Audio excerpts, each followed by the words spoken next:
in the curve first? Because I need to close it up a little more and it wasn't done.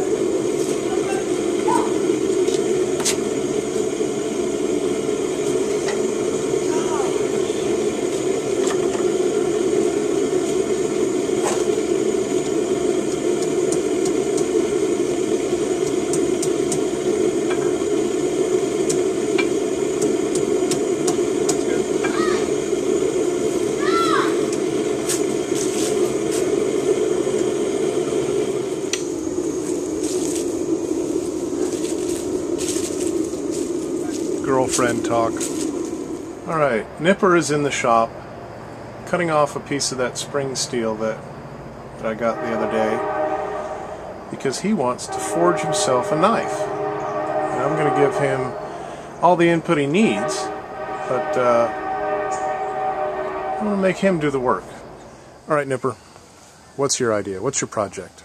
A small Coke bottle handle style, I guess, maybe like a Puko style forged knife, smaller than this, probably about 2-inch blade with a 2.5-inch handle.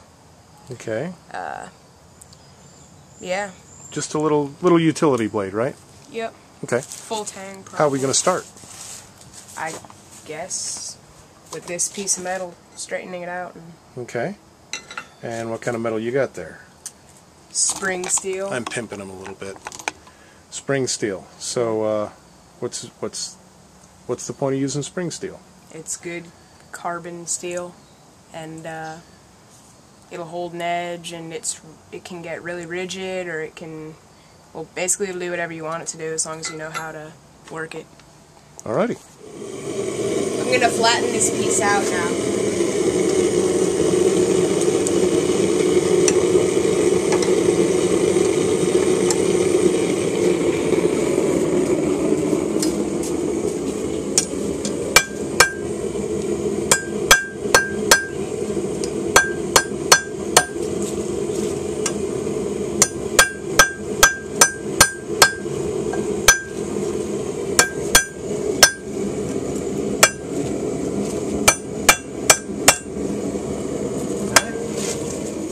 I'm going to flatten it out now.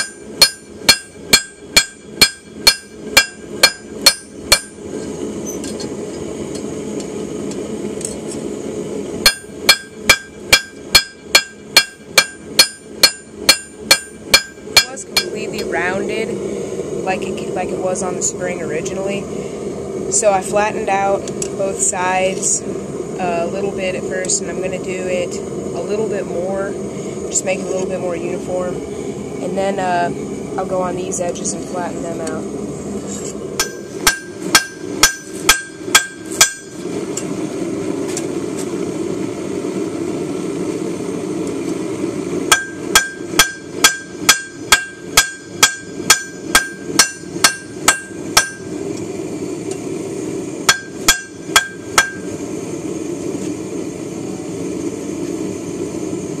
Alright, it's about ready.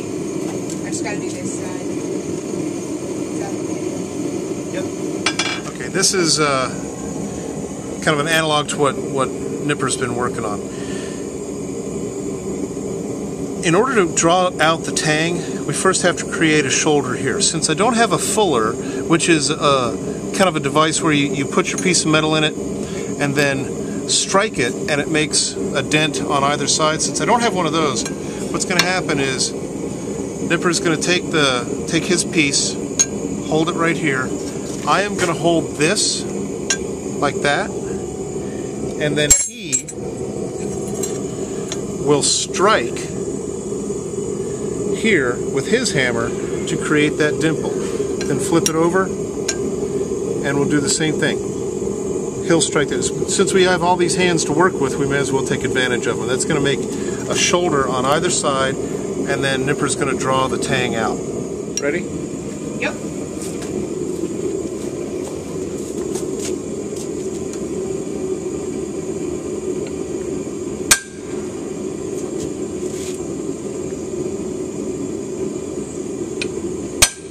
Okay.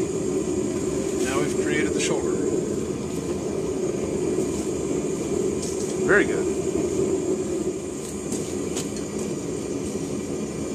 I'd work with the flat first.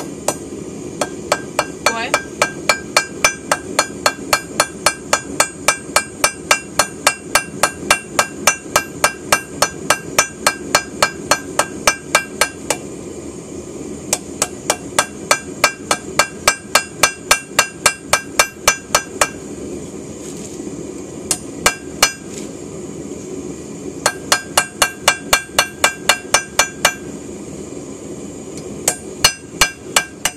Well, this is what we got done before it started to rain. So, yep, this is where the tang's going to be, and we're going to form this into the blade later.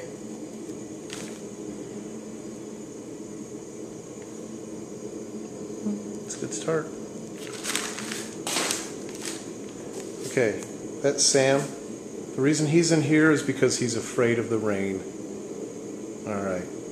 We're going to continue this with other videos later, but this is our first installment in Nipper's knife. I don't think it's too thin right here, though, dude. What's that? Do you think it's too thin right here? No. This is not going to be the kind of knife you're going to put a lot of stress on. It's a neck knife. No, It's a small knife. Yeah. There were two blade styles that I thought about making the knife with in my neck knife series of videos. And the first was just like this, but on a smaller scale. And the second idea I had was to put like sort of like a horn right here, where you could place your thumb if you were doing more intricate work. But we thought to do that, we wouldn't really have the mass in the steel down here to draw up a horn, and it'd probably turn out pretty thin and crappy. So I guess I'll just go with this style.